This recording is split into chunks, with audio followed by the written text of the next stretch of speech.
Mi nombre es Savannah Brooks. Tenía 30 años la mañana en que mi madre me convirtió en un chiste en Facebook.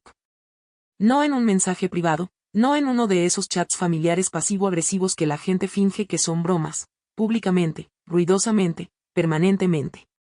Estaba cargando las últimas 2 cajas de almacenamiento a mi nuevo apartamento cuando mi teléfono empezó a vibrar tan fuerte que casi se me cae de la mano. Miré hacia abajo esperando una actualización de entrega o quizás una nota de un cliente. En lugar de eso, vi una publicación con mi cara en ella. Una foto sonriente del día de la mudanza. Del tipo que debería haber marcado el comienzo de un capítulo mejor. El texto encima decía: la sanguijuela de 30 años finalmente se fue. Ya no tengo que cocinarle. Para cuando lo leí por segunda vez, los me gusta ya habían pasado de 1000. Los comentarios se acumulaban tan rápido que apenas podía seguirlos. Personas que no veía desde hacía años se reían como si hubieran estado esperando permiso. Un familiar sacó a relucir un viejo rechazo laboral que yo había enterrado. Alguien más bromeó diciendo que yo era la peor pesadilla de cualquier hombre. Mi hermana etiquetó a sus amigas. Mi ex le dio me gusta a la publicación. Y la parte más extraña fue que no lloré. No me defendí. No escribí ni una sola palabra. Tomé capturas de pantalla de cada comentario, cada risa, cada emoji arrogante. Y luego les di me gusta. A todos. Porque 12 días después, las mismas personas que se burlaban de mí llamarían en mitad de la noche llorando, suplicando, disculpándose y haciendo la misma pregunta aterrorizada. Savannah, ¿qué fue exactamente lo que hiciste? Antes de contarles lo que publicaron y lo que ocurrió 12 días después de que me fui, díganme qué hora es donde están y desde dónde están viendo esta historia. De verdad quiero ver hasta dónde llega esta historia esta noche. A la gente le encanta burlarse del trabajo que no entiende. Esa fue la base sobre la que mi familia construyó su opinión sobre mí. Porque trabajaba desde una laptop, porque tenía horarios extraños, porque no usaba uniforme médico, tacones ni una credencial corporativa cada mañana, decidieron que estaba desempleada. Mi madre repitió esa mentira durante años hasta que incluso familiares lejanos hablaban de mí como si fuera una advertencia. Lo que ninguno de ellos sabía era que yo dirigía una firma digital de riesgos y cumplimiento desde mi habitación. Comenzó pequeño cuando tenía 26 años, después de que la dueña de una boutique local me pagara para arreglar el desastre de programación en su tienda online. Luego llegó un contratista que necesitaba ayuda con las facturas. Después una clínica dental. Luego una empresa regional de suministros para el hogar que necesitaba mantenerse en regla antes de una auditoría.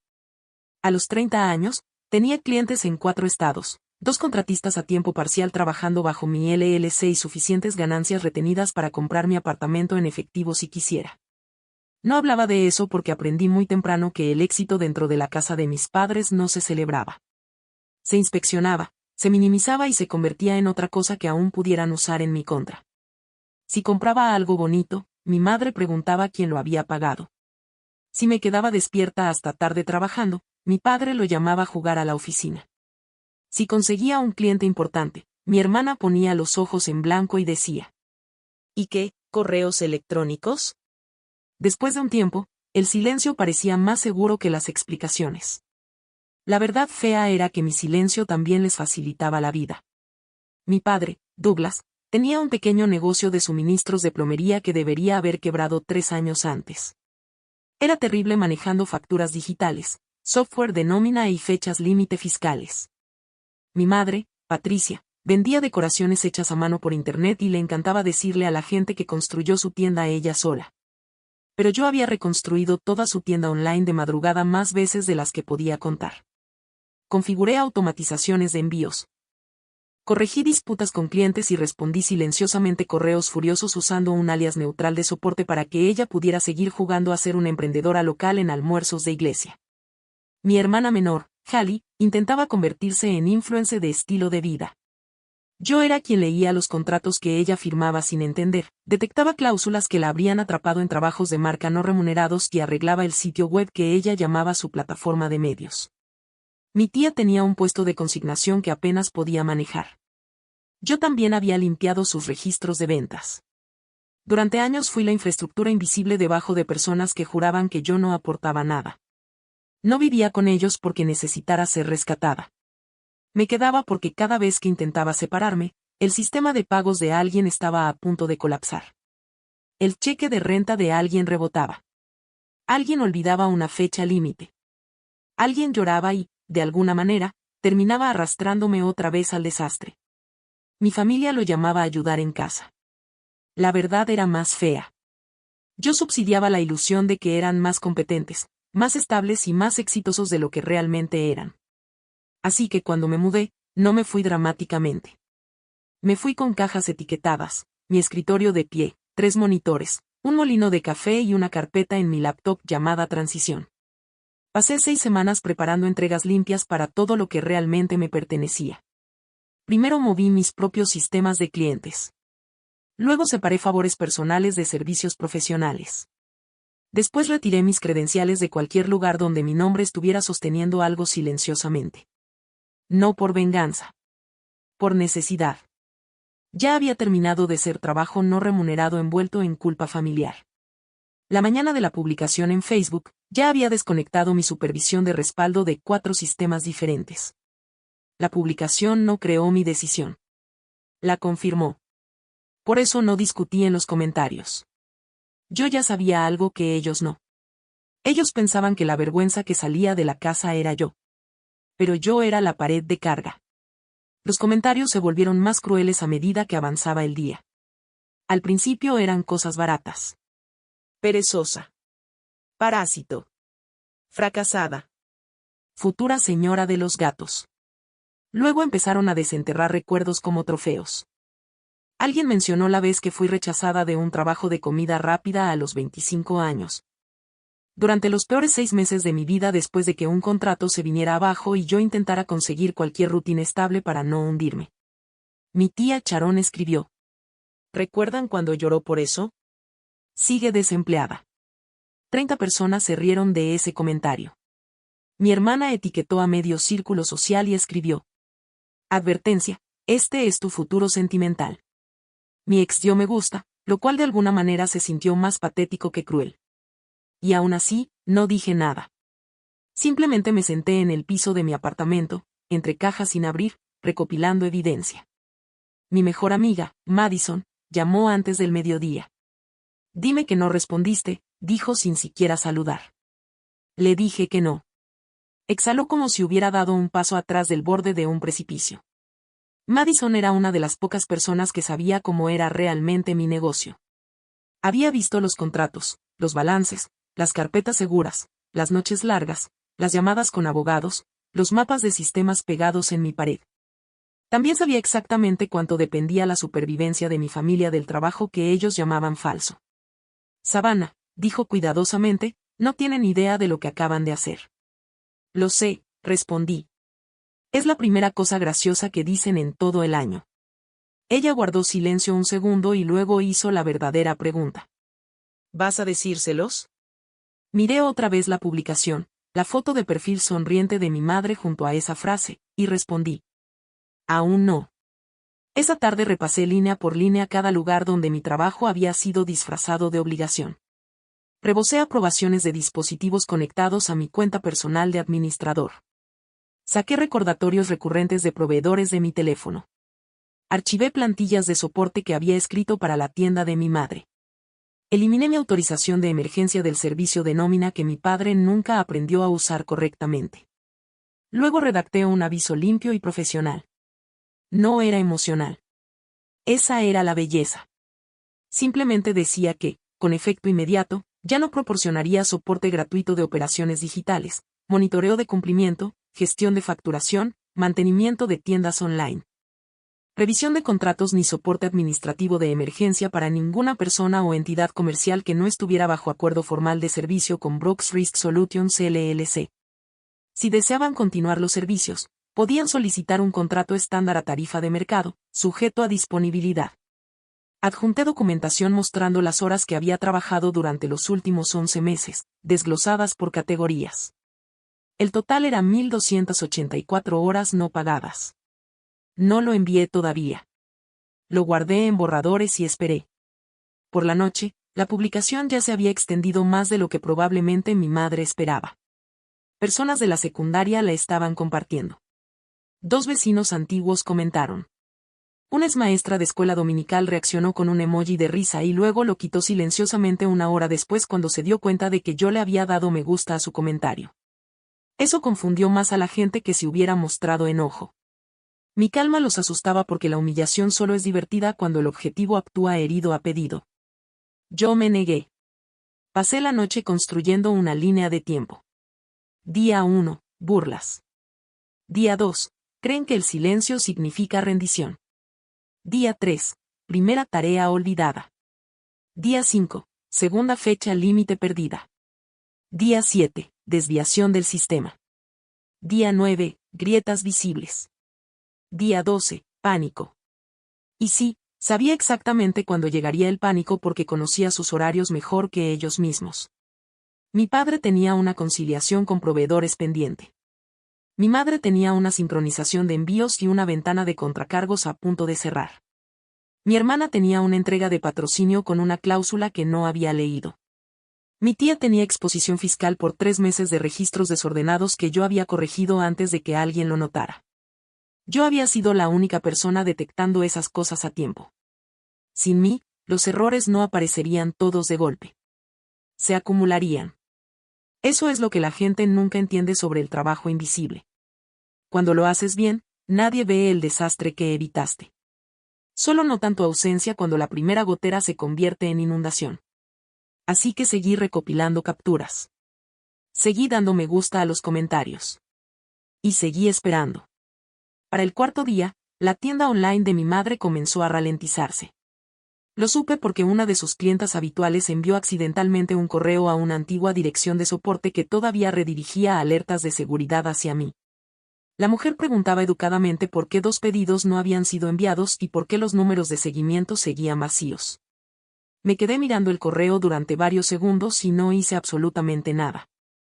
Eso puede sonar frío hasta que entiendes cuántos años fui entrenada para creer que cada emergencia en esa casa era responsabilidad mía. Si tocaba ese pedido aunque fuera una sola vez, volvería a abrir toda la puerta del sistema. Así que cerré el correo y preparé la cena en mi propia cocina por primera vez sin escuchar a alguien gritando mi nombre desde el otro lado del pasillo. El quinto día llegó la primera grieta en el negocio de mi padre. Douglas tenía la costumbre de aprobar compras antes de revisar el flujo de caja y luego depender de mí para mover dinero, corregir errores de categorización y reconciliar diferencias antes de que su contadora las descubriera. Llamó una vez esa mañana y colgó antes de que sonara completo, como si su orgullo lo hubiera detenido en el último segundo. Luego envió un mensaje: necesito el acceso a la cosa de las facturas. Lo leí y no respondí. 10 minutos después escribió: llámame. Sin un por favor. Sin reconocer la publicación de Facebook. La suposición seguía allí. Yo existía para restaurar su comodidad. Dejé ese mensaje al lado de 30 capturas de personas riéndose de mi cara. Para el sexto día, Heather Collins, la mujer que vivía 2 edificios más abajo de mis padres y conocía la vida de todos sin parecer realmente maliciosa, me escribió después de ver el desastre en Facebook. Heather no era cruel. Era observadora. Tu mamá está de muy mal humor, escribió. El cartero no pudo conseguir una firma esta mañana y casi se pone a llorar. Casi me reí. Patricia solo lloraba en 2 situaciones, cuando estaba realmente herida o cuando el espectáculo podía salvarla de enfrentar consecuencias. Tampoco respondí a Heather, pero guardé el dato. Esa noche Madison apareció con comida tailandesa y una botella de agua con gas porque sabía que yo trabajaba mejor con algo frío en la mano. Nos sentamos entre cajas medio abiertas mientras ella leía los comentarios en voz alta usando una voz dramática falsa hasta que las 2 terminamos riéndonos. Luego su expresión cambió. Esto no se trata solo de que sean crueles, dijo. Se trata de que necesitan audiencia. Tenía razón. Mi madre no me humilló en privado porque la humillación privada no le daba el beneficio emocional que quería. Necesitaba likes, aprobación, testigos, pruebas de que el mito familiar seguía intacto, Savannah la carga, Patricia la madre sufrida, todos los demás sobreviviendo heroicamente a mi existencia. El séptimo día Hallie finalmente escribió. No para disculparse. No para preguntarme si estaba bien. Escribió: ¿puedes revisar un contrato rapidísimo? Eso fue todo. Sin signos de puntuación. Sin vergüenza. Me reí sola en mi apartamento vacío. Después abrí la carpeta de capturas y añadí también ese mensaje. Cuando la gente pregunta por qué las historias de venganza satisfacen tanto, creo que es por esto. A veces la crueldad no es dramática al principio. A veces es casual, eficiente, cómoda. Hallie me había convertido en entretenimiento para sus amigas y aún así extendió la mano hacia mi experiencia en el segundo en que necesitó ayuda. No respondí. Horas después envió, hola. Luego, la marca necesita respuesta esta noche. Después, no seas infantil. Puse el teléfono boca abajo y salí a caminar. Ese paseo cambió algo dentro de mí. El clima era normal. La acera era normal. Nadie me detenía. Nadie exigía nada. Nadie necesitaba ser rescatado. Por primera vez en años sentí lo silenciosa que podía ser mi vida si dejaba de ofrecerme voluntariamente para soportar el desprecio disfrazado de obligación familiar. Cuando regresé encontré 6 llamadas perdidas de casa. Mi madre finalmente había eliminado la publicación original, pero demasiado tarde. Las capturas ya estaban circulando y al menos una docena de personas la habían guardado. Lo sabía porque una me la envió preguntando, chica, ¿esto es real? Aún así, no respondí públicamente. Pero esa noche, exactamente a las 11:58 de la noche, envié el aviso formal que había dejado en borradores a cada adulto que se había burlado de mí, utilizado mi trabajo o beneficiado fingiendo que yo no hacía nada. Adjunté registros de horas, categorías de servicios y una última línea que leerían 3 veces antes de aceptarla. Con efecto inmediato, todos los acuerdos informales de soporte quedan terminados. Cualquier intento de acceder, imitar o restaurar mis credenciales sin autorización será documentado. 12 minutos después mi padre llamó 2 veces. Mi madre llamó 4 veces. Hallie envió 3 mensajes en mayúsculas. Yo me fui a dormir. Desperté con 16 llamadas perdidas, 19 mensajes y un buzón de voz de la tía Sharon que comenzaba con falsa dulzura y terminaba en puro pánico. Savannah, cariño, creo que hubo un malentendido con el sistema del reporte de ventas. Malentendido. Esa palabra casi me hizo reír a carcajadas en mi cocina. La gente siempre lo llama malentendido cuando pierde acceso a algo que creía merecer. Los límites se convierten en confusión. Las consecuencias se convierten en crueldad. Y de repente, las mismas personas que se burlaban públicamente empiezan a hablar con voces suaves y temblorosas como si hubieran olvidado lo fuertes que eran cuando tenían audiencia. Los mensajes de mi padre fueron los más reveladores porque Douglas escribía exactamente como un hombre que todavía creía que la autoridad podía obligar a la realidad a retroceder. Primero vino, ¿por qué enviaste eso? Después, sabes que necesito esos accesos. Luego, el pago al proveedor no pasó.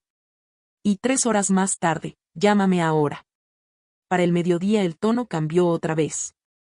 Esto está afectando un negocio real. Esa frase quedó brillando en mi pantalla como un mal chiste, como si lo mío nunca hubiera sido un negocio real. Como si 1284 horas de trabajo gratuito hubieran sido pequeños favores domésticos entre lavar platos, decepcionar a todos y existir con el tono equivocado. Mi madre eligió otro camino. Patricia pasó de la ira a la inocencia herida con una velocidad casi profesional. Primero escribió, después de todo lo que hice por ti. Luego, solo estaba bromeando en Facebook y lo sabes. Después, estás avergonzando a esta familia.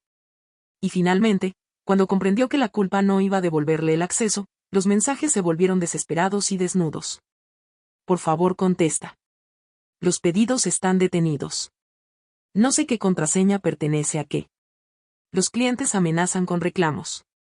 Tu padre está furioso. Savannah, por favor. Ese último mensaje permaneció más tiempo que los demás en mi pantalla porque yo había deseado algo parecido durante años. No un gran discurso. No una confesión llorando. Solo un momento donde me hablara como si fuera una persona y no una molestia. Pero ahora que había llegado, no era amor. Era logística. Ella no me extrañaba a mí. Extrañaba todo lo que yo evitaba. El desastre de Hallie explotó por completo la tarde del 9º día. Había firmado un contrato de contenido con una marca de suplementos que exigía entregas específicas, exclusividad, consistencia y penalizaciones económicas si incumplía. 2 meses antes le advertí que el contrato era basura. Señalé las cláusulas abusivas, expliqué cómo podían enterrarla financieramente y hasta ofrecí reescribir una versión más limpia antes de que firmara. Ella puso los ojos en blanco, me llamó dramática y dijo que siempre actuaba como si fuera más inteligente que todos. Después firmó igual y regresó para decirme, solo asegúrate de que esté bien. Hice lo posible en ese momento para reducir el riesgo, pero cuando me alejé, las fechas límite volvieron a ser suyas. Sus mensajes aquel día contaron toda la historia de quién era ella cuando las cosas salían mal. Primero culpa. Sabías que esto vencía. Luego ira. Literalmente estás haciéndole esto a tu propia hermana. Después pánico. Están amenazando con demandarme. Y finalmente colapso. Por favor ayúdame. Hablo en serio. 10 minutos más tarde llegó el mensaje que más fuerte me golpeó. No puedo pagar esto. Me quedé mirando esa frase durante mucho tiempo porque era la primera oración honesta que había escrito. Sin sarcasmo. Sin actuación. Solo miedo. No disfruté leerla. Pero tampoco corrí a salvarla. Las consecuencias siempre parecen crueldad para las personas que pasaron toda su vida entregándole sus problemas a alguien más. El verdadero giro llegó el día 10 cuando una clienta local publicó públicamente que la tienda de decoración de mi madre había cobrado pedidos que nunca envió y luego dejó de responder correos. La publicación empezó corta, casi educada. Después otra mujer comentó que también estaba esperando. Luego alguien más añadió capturas de pantalla. Después una cuarta persona etiquetó la página del negocio. En menos de una hora el hilo se convirtió en el tipo de drama local que nadie puede dejar de mirar. Observé cómo crecía en una página comunitaria mientras Patricia, la mujer que había usado Facebook para convertirme en un chiste, descubría lo que se siente cuando los comentarios públicos dejan de reír contigo y empiezan a caer sobre ti. Al principio la gente solo se quejaba del mal servicio. Después alguien reconoció su nombre. Luego alguien conectó todo con la vieja publicación sobre su hija parásito. Y finalmente apareció un comentario que cambió completamente la energía de la conversación. Quizás no deberías burlarte de la persona que claramente mantenía tu negocio funcionando. Yo no escribí eso. No tuve que hacerlo. Internet ya había elegido un lado. No porque la gente fuera noble, sino porque las redes sociales aman castigar la hipocresía incluso más que el fracaso. Para la tarde de ese mismo día, incluso las personas que antes se habían reído de mí empezaron a guardar silencio. Una mujer de la iglesia que había reaccionado con un emoji de risa en la publicación original de mi madre comentó ahora en el hilo del negocio, rezando para que esto se resuelva en paz. Un hombre que había bromeado diciendo que yo debería aprender a ser útil borró el comentario que dejó 12 días antes. Mi tía, que había estado tan segura de sí misma cuando se burló públicamente de mí, me envió una nota de voz tan temblorosa que tuve que escucharla 2 veces. Savannah, cariño, si pudieras entrar solo una vez más y arreglar el problema de la declaración, te lo agradecería muchísimo. Sé que las cosas se pusieron feas, pero somos familia. Ahí estaba otra vez esa palabra. Familia. La salida de emergencia favorita de la gente cuando las consecuencias empiezan a acercarse. Nadie había dicho familia cuando me estaban convirtiendo en entretenimiento público. Nadie habló de familia cuando mi ex dio me gusta a la publicación y dejó mi humillación colgada para que todos la vieran. Pero ahora, de repente, la sangre importaba otra vez.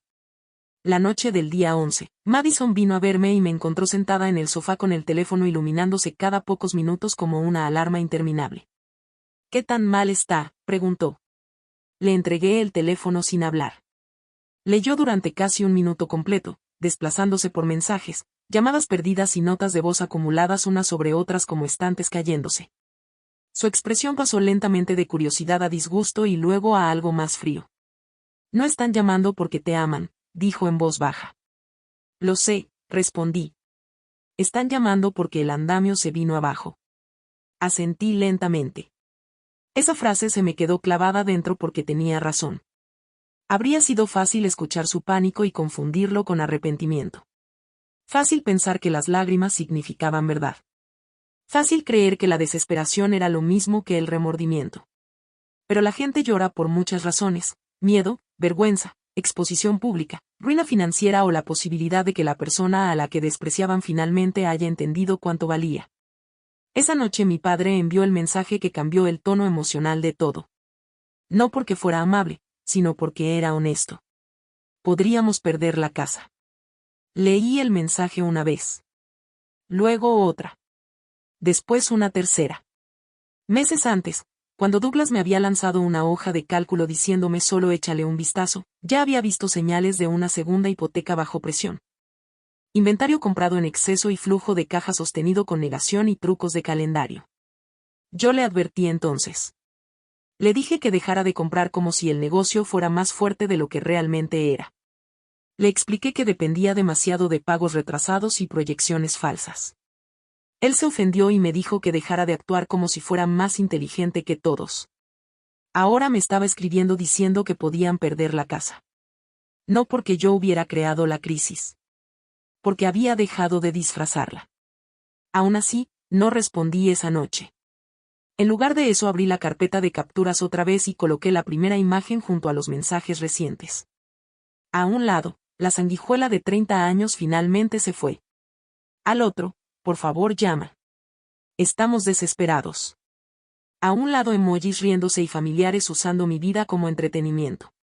Al otro, notas de voz llenas de respiraciones temblorosas, disculpas frenéticas y terror práctico.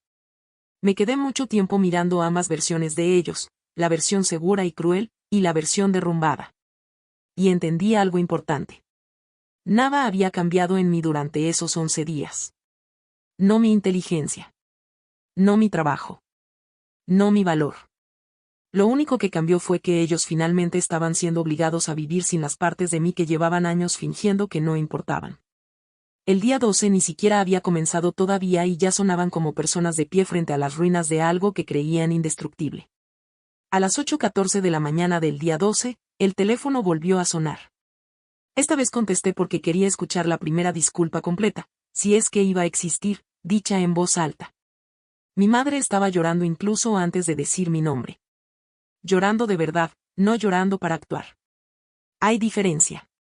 Un tipo de llanto quiere ser visto. El otro está demasiado roto como para preocuparse por quien escucha. Savannah, por favor no cuelgues, dijo. Me apoyé contra la encimera de la cocina y no dije nada. Ella llenó el silencio rápidamente, como si tuviera miedo de que se convirtiera en una pared definitiva. Los pedidos estaban congelados. Los reembolsos se acumulaban. La página del negocio estaba llena de quejas.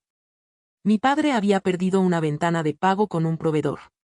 El problema contractual de Hallie había escalado a una notificación formal. Mi tía debía multas por registros mal presentados.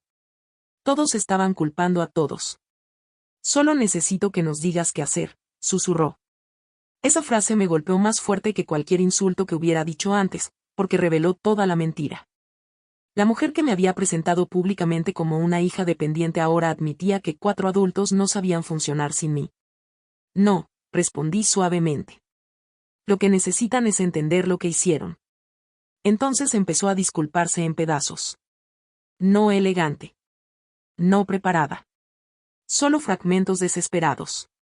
Dijo que la publicación en Facebook se salió de control. Dijo que todos estaban bromeando y que nunca imaginó que se volvería tan grande. Dijo que estaba molesta porque me había mudado y quería que la gente creyera que ella estaba feliz por ello. Dijo que jamás quiso que desconocidos se sumaran a las burlas. Dijo que no sabía que yo hacía tanto. Esa frase hizo que se me tensara la mandíbula. ¿Tanto?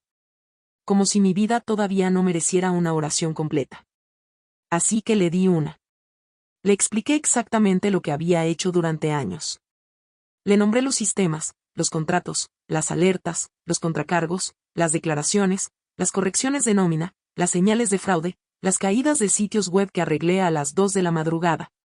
Los términos de patrocinio que Hallie ignoraba. Las discrepancias de proveedores que mi padre nunca entendía y las disputas con clientes que yo resolvía usando nombres falsos de soporte para que Patricia pudiera seguir diciendo que su negocio funcionaba solo. Me convertiste en un chiste, le dije, porque admitir que yo era la persona más competente de esa casa habría obligado a todos ustedes a mirarse al espejo. Hubo un largo silencio. Y entonces dijo las palabras que yo llevaba esperando desde que tenía unos 17 años. Estaba equivocada. Sin excusas. Sin pero. Sin desviar la culpa después. Solo eso. No arregló nada. Pero era real. Una hora después mi padre llamó y preguntó si aceptaría reunirme con ellos en persona. Su voz sonaba más vieja que una semana antes. No más sabia, solo desgastada. Dijo que la situación de la casa era grave. Dijo que necesitaba hablar cara a cara.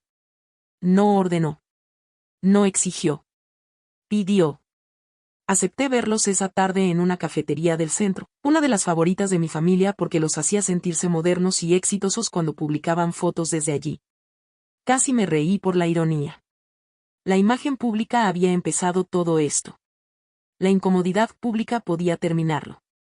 Antes de salir, Madison me hizo una sola pregunta. ¿Vas para salvarlos o para ser escuchada?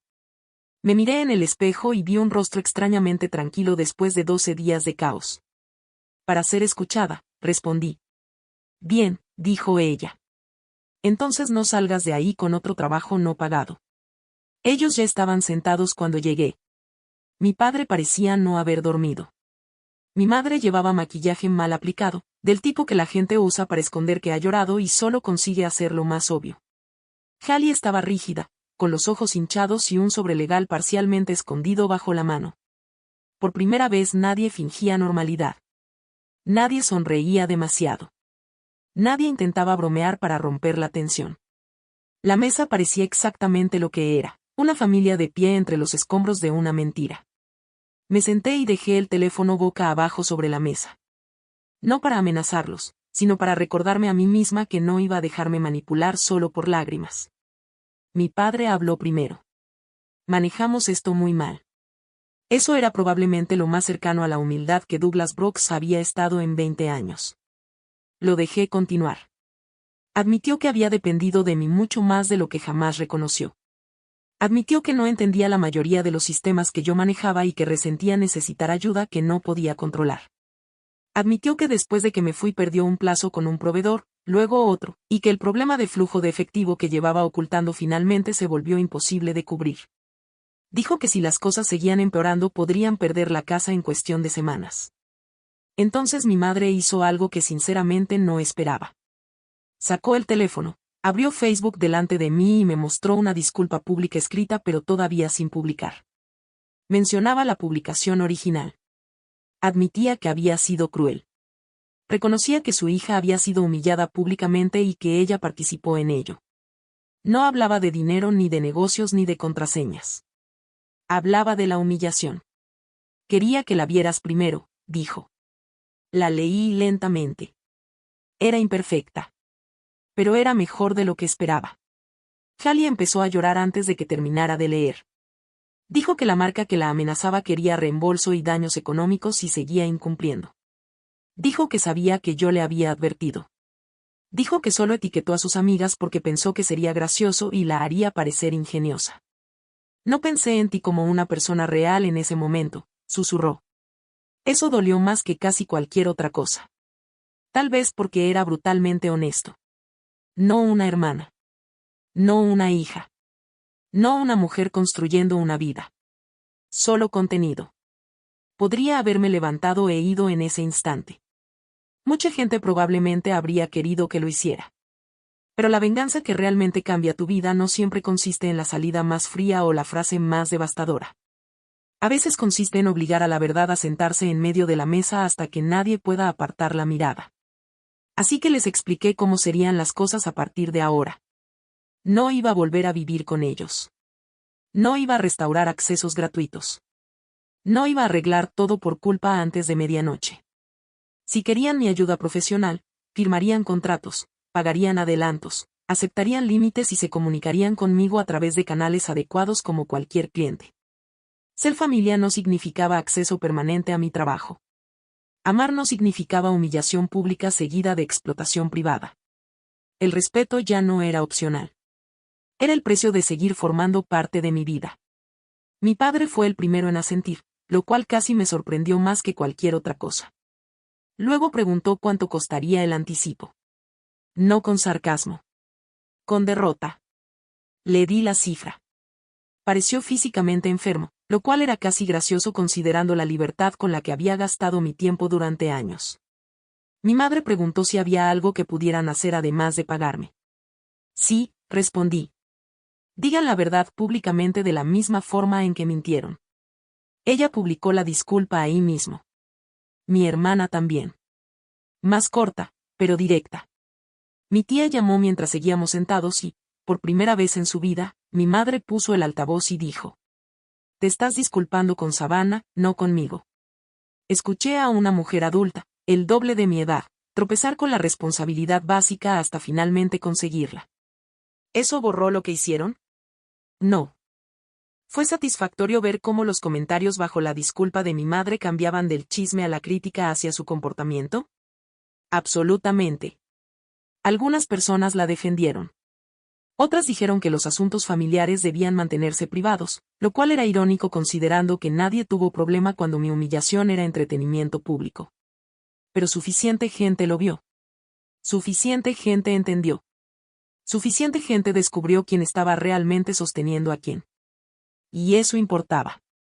Durante la semana siguiente, las llamadas dejaron de sonar desesperadas y comenzaron a sonar cuidadosas. Se enviaron contratos. 2 fueron firmados. 1 no. Acepté trabajar temporalmente con mi padre bajo condiciones estrictas porque su desastre afectaba el techo bajo el que Hallie vivía y, a pesar de todo, yo no tenía interés en ver cómo el desastre destruía vidas solo porque podía hacerlo. Rechacé ayudar con la tienda de mi madre hasta que contratara a un asistente real y aceptara límites que no pudieran ser aplastados por culpa emocional. Hallie pidió ayuda con el problema de su contrato y la referí a una abogada en lugar de rescatarla yo misma. Fue una de las cosas más difíciles y más sanas que he hecho. La gente no crece cuando sigues amortiguando las consecuencias de su desprecio. Esa noche regresé a mi apartamento, abrí la carpeta de capturas y la moví a un archivo llamado Lecciones. No la borré. Sanar y olvidar no son lo mismo. Me quedé de pie en mi cocina silenciosa, serví un vaso de agua y comprendí algo que nadie volvería a quitarme jamás.